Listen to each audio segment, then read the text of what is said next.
Nós queremos saudar a todos com a paz do Senhor Jesus. Nós estamos aqui mais uma vez reunidos para apresentarmos o nosso programa, que tem como título Personagens Bíblicos. Estamos aqui dando continuidade a uma sequência histórica e profética a respeito dos 12 filhos de Jacó e, consequentemente, as 12 tribos de Israel. E hoje nós vamos dar sequência aqui abordando alguns aspectos históricos, doutrinários e extremamente proféticos sobre a vida de Gade. E vamos deixar um texto aqui que vai servir como base para o nosso estudo, que está em Gênesis capítulo 30, verso 10. Gênesis capítulo 30, verso 10 diz assim: E deu Zilpa, serva de Leia, um filho a Jacó. Então disse Leia: Vem uma turba, e chamou o seu nome Gade. Está aqui conosco à mesa o pastor Tiago Silva, que vai apresentar aqui uma palavra introdutória sobre essa expressão, esse nome Gade. Pastor Tiago, a paz do Senhor. Paz do Senhor, pastor Marcos. Nós estendemos esta saudação ao senhor e à senhora que estão conectados conosco através das multiplataformas da Igreja Cristã Maranata. O interessante é que quando nós lemos ainda em Gênesis, pastor Marcos, capítulo 30, no verso seguinte, o verso 11, a palavra, ela menciona o seguinte: Então disse Leia: Vem uma turba, e chamou o seu nome de Gade. E nós observamos que quando Leia, ela abre a sua boca para proferir essas palavras, ela profere palavras de bênção, ela profetiza uma multidão de bênçãos ou talvez um acréscimo de favor, a graça, o favor não merecido. Porém, quando ela declara o nascimento de Gade, vem uma turba, ela não registra apenas algo natural, um fato humano, mas ela, como nós mencionamos aqui, ela abre a sua boca e profetiza que aquele nome, aquela pessoa, aquele filho, ele seria um afortunado, um abençoado por parte de Deus. É interessante essa expressão do nome Gade, conforme o pastor Tiago disse, que o nome significa abençoado. Então a mãe ali, pastor Tiago, ela estava profetizando bênçãos para o seu filho. E tem um texto em Provérbios, capítulo 18, verso 21, que fala que a vida e a morte estão no poder da língua.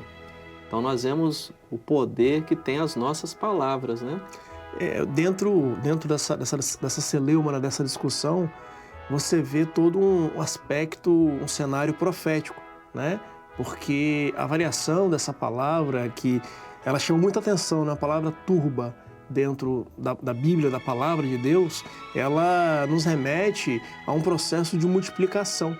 Multidão, Multidão, multiplicação, ou seja, uma palavra que Leia ela utiliza e aponta para algo que se multiplicaria e se tornaria grande ou em abundância no decorrer do tempo, no decorrer dos anos, que iria além do esforço humano, ou seja, seria algo profético mesmo, algo que vem do céu, que vem de Deus. A mãe estava profetizando de algo grande que Deus havia de realizar na vida do seu filho. Porque o nascimento de Gade, ele foi um acréscimo, foi algo inesperado na vida dela, na vida daqueles que estavam envolvidos, revelando que Deus, ele não apenas estava ali sustentando dentro daquilo que eles precisavam, mas também acrescentando além do que eles imaginavam e esperavam. E a profecia, ela é assim. A igreja, ela vive de profecia e ela crê justamente no impossível e crê justamente que Deus, ele supre todas as nossas necessidades. Interessante também, pastor Tiago, que Jacó, antes de morrer, e vai profetizar sobre os seus filhos, no caso de Gade aqui, em Gênesis 49, verso 19, a palavra nos fala o seguinte: Quanto a Gade, uma tropa a acometerá ou atacará, mas ele a atacará por fim. Então nós vemos aqui a expressão atacado por tropas, mostrando que mesmo tendo uma vida próspera, abençoada, ele também enfrentaria momentos de lutas, de provas, é justamente a posição da igreja. Nós somos chamados pelo Senhor para sermos um povo abençoado, só que a palavra nos fala que no mundo nós teremos aflições, mas nós precisamos ter bom ânimo, porque o Senhor Jesus, Ele venceu. É porque assim, ainda que cercado por batalhas, a igreja, a noiva de Cristo, né, ela é chamada para viver algo maior, viver o acréscimo do Espírito e viver a vida eterna que é em Cristo Jesus. E isso se dá pela graça, pelo favor não merecido, né? E quando nós falamos dentro dessa discussão, né, entramos dentro desse aspecto, nós vemos justamente aquilo que foi o objeto de introdução desse programa, né? Quando nós falamos da graça, falamos da multiplicação, falamos do favor do Senhor. Interessante que Jacó fala que ele seria atacado, mas ele atacará até o fim. Ou seja, a igreja precisa entender também que nós estamos em uma caminhada, somos atacados, perseguidos, afligidos por tantas coisas, mas nós não estamos sozinhos, né? Maior é aquele que está conosco, diz a palavra, do que aquele que está com eles, né? Com o mundo, né? E a palavra ainda menciona, né? Nós não estamos desamparados. A igreja, a noiva, ela sabe em quem ela crê. E saber em quem ela crê nos remete à intimidade e relacionamento. E a noiva, nessa última hora, ela tem um relacionamento com o seu Senhor, com o seu noivo, né? E esse relacionamento, ele nos traz confiança, nos traz condição de, em meio às muitas aflições dessa vida, saber quem é o primeiro e quem é o último. Saber quem é aquele que reina para sempre. A vitória da igreja, a força da igreja está no Senhor. O salmista falava, o Senhor é o meu pastor e nada me faltará. Então nós precisamos entender que a nossa fé, ela está no Senhor. E nós podemos todas as coisas naquele que nos fortalece, não é isso? Interessante também, pastor Tiago, que Deuteronômio também, Moisés, ele traz uma palavra sobre essa tribo de Gade, não foi isso? É uma sucessão de profecias, uma sucessão de bênçãos, né, pastor Marcos? Então Moisés, ele menciona, por exemplo, Deuteronômio 33, verso 20 e 21, diz assim, bendito seja aquele que engrandece Gade, ele habita como leoa, despedaça o braço até o alto da cabeça e se proveu na melhor parte para si. Se proveu na melhor parte para si. Então Gade, ele é descrito como forte, como protetor, né? Uma imagem de fortaleza, uma imagem que remete justamente à autoridade, mas não uma autoridade humana, uma autoridade que vem debaixo de uma profecia e que ela é espiritual. Aponta mais uma vez para a igreja, para os servos, né? Que caminham debaixo de uma profecia, caminham debaixo de uma autoridade do Espírito Santo, lutam todos os dias, lutamos todos os dias, mas todos os dias nós estamos em oração e experimentamos e podemos viver da provisão do Senhor, que é abundante. É interessante que se a gente pegar esse texto e for fragmentar ele, particionar, nós vamos ver, bendito seja aquele que engrandece Gade. Moisés, ele reconhece que Gade, ele foi honrado não por homens, mas ele foi honrado pelo próprio Senhor. Bendito seja o Senhor que engrandece a Gade. O engrandecimento, ele não vem do mérito humano. O agradecimento, ele não vem daquilo que a gente consegue construir para si, aquilo que nós conquistamos. É aquele que reconhece que a sua força, o que ele tem, vem de Deus. É um favor divino, é um favor não merecido. Voltamos então no aspecto da graça, né? E no segundo momento desse texto, Moisés, ele menciona, né? Ele habita como leoa e despedaça o braço até o alto da cabeça, né? A figura da leoa aqui revela justamente força, revela um mistério. Precisão, né? Aquela que vai à caça e coragem, prontidão para a batalha, né? E Gade, ele é descrito então como um guerreiro, implacável contra os seus inimigos, mas debaixo de uma direção do Espírito, né? Mas debaixo de um cuidado, de um zelo do Senhor. E espiritualmente, mais uma vez, a igreja, ela é chamada para habitar em vigilância. Nós estamos num tempo que Jesus está às portas e é necessário estarmos em vigilância. Somos afligidos, mas a palavra menciona, não somos desamparados, mas é preciso estarmos em vigilância, em postura, porque essa guerra, ela não é contra a carne, né? É uma guerra espiritual. E a igreja, ela vive dessa forma, vencendo as potestades, conforme menciona a palavra do Senhor em Efésios, 6:12. Né? E mais adiante, finalizando a fragmentação desse texto, né? Moisés ele menciona o seguinte: e se proveu da melhor parte para si. Louvado seja o nome do Senhor, porque Gade ele escolheu a sua herança do lado oriental do Jordão, que tem um significado de terras férteis, né, para o gado. Deus sempre separa o melhor, a melhor parte para os fiéis, né? Inclusive está mencionado em Números 32, né? A princípio, aos olhos humanos, isso parecia que era uma escolha material, uma escolha natural, né? Mas Moisés ele reconhece que também ali havia uma bênção do Senhor direcionando isso. E a igreja hoje ela faz a boa escolha. Ela não faz a boa escolha dentro daquilo que os seus olhos alcançam, né? Porque quando nós falamos do profético, nós falamos de viver aquilo que transcende o entendimento humano.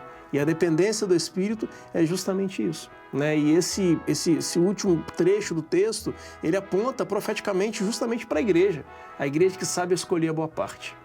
A igreja que sabe escolher a melhor parte, que é servir ao Senhor. E essa nunca lhe será tirada. Nunca lhe será tirada. Interessante essa expressão do texto aí que fala que a tribo de Gade habitava ou guerreava como a leoa e ela despedaçou o braço e até o alto da cabeça.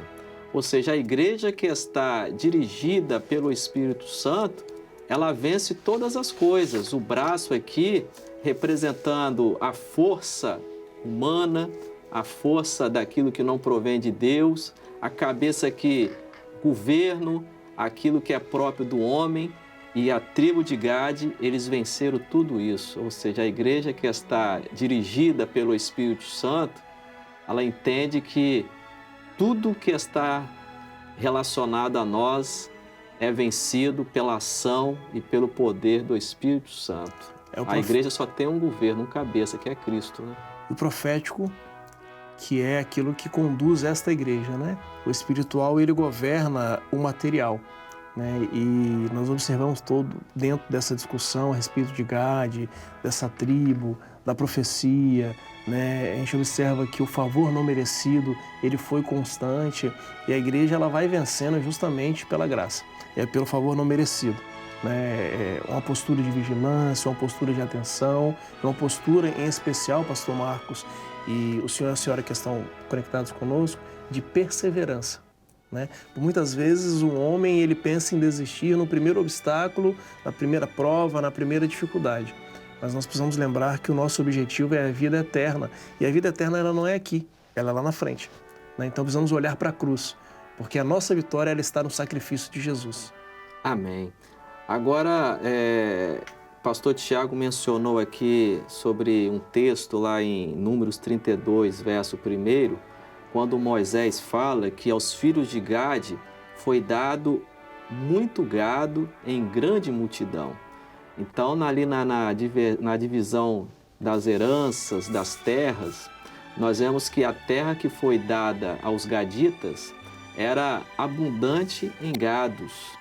Nós vemos então a posição que Deus ele separa para aqueles que são chamados por Ele, né? Terra boa, terra extensa. Se tinha muito gado, nós imaginamos que as pastagens eram extensas, né? A terra era muito boa, era uma terra fértil. Só que tem um detalhe, que a promessa de Deus estava justamente em passar pelo Jordão. E chegou um momento que os gaditas, eles não queriam passar o Jordão, eles queriam permanecer naquele lugar de terra boa. Então, nós somos chamados pelo Senhor para sermos uma bênção, somos afortunados, somos abençoados, só que nós precisamos entender que o bem maior é sempre aquilo que é relacionado ao profético. As bênçãos relacionadas a essa terra são para um momento, mas diz a palavra que se nós buscássemos a Deus para as coisas dessa vida, não é isso? Nós seríamos as mais miseráveis das criaturas. Então os gaditas, eles se acomodaram com aquela terra boa, só que eles não queriam passar pelo Jordão. E a promessa estava justamente em passar pelo Jordão. Então nós precisamos entender que o nosso bem maior é a salvação em Cristo Jesus. Nós não podemos nos acomodar com a bênção. Foi o que nós falamos no programa anterior. Nós precisamos viver aquilo que verdadeiramente o Espírito Santo tem para nós dentro de um projeto de salvação. E a nossa bênção ela é caminhar hoje, amanhã e sempre, né? Não cabe o comodismo para podermos viver a bênção. E algo que chama muita atenção, pastor Marcos, que é importante nós mencionarmos aqui, é que a tribo de Gade, ela conseguiu perseverar, ela foi vitoriosa, porque a palavra menciona que ela tinha uma força, que não era dela, era uma força que era do Senhor. Então nós vemos aqui força, vitória e escolha, né? Que podemos dizer, talvez, que tipifica o Pai, o Filho e o Espírito Santo, né? Que são o que a igreja vive hoje, né? O poder da Trindade, a operação da Trindade em meio à igreja. E nós vamos observar que o resultado disso é que Gade, ela possuíram, né, guerreiros valentes. Porque a palavra ela fala em Crônicas, 1 Crônicas 12, capítulo 12, verso 8 ao 15, mostrando justamente os guerreiros gaditas que se uniram a quem? A Davi. Né? Então, fazendo uma menção aqui breve do texto, diz assim, ó, homens valentes, armados, de escudo e lança, seus rostos eram como rostos de leões. Mais uma vez menciona os leões, a força do leão. Né? Um mistério que está em torno dessa palavra. Eram ligeiros como corças sobre os montes. Então, profeticamente, cumpre ali mais uma vez, ou de forma integral, a integralidade, a plenitude da bênção, da profecia, em uma promessa de Jacó, né? Que Gade é forte, preparado para as batalhas. Então, apontando novamente para a igreja, para os servos do Senhor, que enfrentam as potestades desta vida, o mal que nós estamos sujeitos a ele nesta terra, com coragem e sabedoria, com as armas celestiais. Interessante que o texto fala que eles se uniram a Davi. A Davi. E Davi, naquilo que não pecou, é a figura de Jesus, né? A igreja, nessa última hora, ela tem que olhar para o sacrifício, ela tem que olhar para a cruz. A nossa vitória, ela está na cruz. Ela está no sangue derramado na cruz, não o sangue biológico, mas o poder que há no sangue do Senhor Jesus. A vitória da igreja está na obediência à profecia, né? Aquilo que é profético. Interessante que quando nós lemos também lá em Apocalipse, capítulo 7, dentro dos 144 mil listados das tribos de Israel, nós vamos ver que a tribo de Gade aparece lá também. Eles foram lembrados lá em Apocalipse. Ou seja, aqueles que estão unidos ao profético, aqueles que estão preservando a bênção que um dia foi nos dado pelo Senhor, eles têm recompensa, né? A doutrina ela não pode ser abandonada, né? A doutrina ela tem que ser vivida de forma integral em meio à igreja. E o servo, o crente, que vive essa doutrina, que vive a doutrina que emana da palavra, o resultado é a vitória. É como você bem mencionou, nós passamos por aflições. A diferença está justamente em sabermos que a nossa vitória ela não está presa em meios terrenos, em meios materiais. A nossa vitória ela vem do alto. Né? É do alto que vem a nossa vitória. É por isso que nós glorificamos o nome do Senhor. E os gaditas, eles já nasceram debaixo de uma promessa de muitas bênçãos. Agora, o ponto era preservar essa promessa. Ou seja, o novo nascimento trouxe para nós uma nova forma de vida. Hoje nós somos um povo abençoado, por quê? Porque o Espírito Santo de Deus, ele habita em nós. E a nossa luta agora, o nosso propósito é preservar esses valores celestiais dentro de nós. Por isso diz a palavra, ser fiel até a morte e dar-te-ei a coroa da vida. Combati o bom combate, acabei a carreira, mas eu guardei a fé. Então, o posicionamento nosso hoje é preservar essa herança, essa bênção que um dia o Senhor nos deu pela graça, né? Porque não merecemos. A grande verdade é essa, nós não somos merecedores a nada, mas o amor dele, a graça dele nos alcançou. E o interessante é que Gade, ela representa, essa tribo, né? Ela representa a multiplicação, como nós colocamos, né? Representa a bênção do Senhor, a vitória e a proteção de Deus para com o seu povo. Mas em especial, né? Não estarmos acomodados. É guardar a doutrina, guardar a palavra em nossos corações, né? E nós nos dirigimos agora para todos que estão conectados conosco. O importante é guardar a doutrina. O importante é ser fiel ao Senhor até a morte. É combater o bom combate, né? Guardar a carreira, acabar a carreira, guardar a fé. A nossa fé ela não pode se perder, porque a nossa fé ela não está firmada em homens, não está firmada nesta vida. A nossa fé ela está firmada em Cristo Jesus. O ensinamento para nós neste programa é este, é que possamos guardar a bênção do Senhor, a graça, o favor, e que esteja continuamente sobre as nossas vidas. Meus queridos, nós chegamos ao final de mais um programa. É importante você, lá no canal do YouTube da Igreja Cristã Maranata, compartilhar esse estudo, curtir, comentar, para que dessa forma a palavra de Deus, que é viva e eficaz, ela possa chegar a mais corações, mentes, e que assim Deus ele possa continuar realizando a sua obra. Desejamos assim a todos a paz do Senhor Jesus.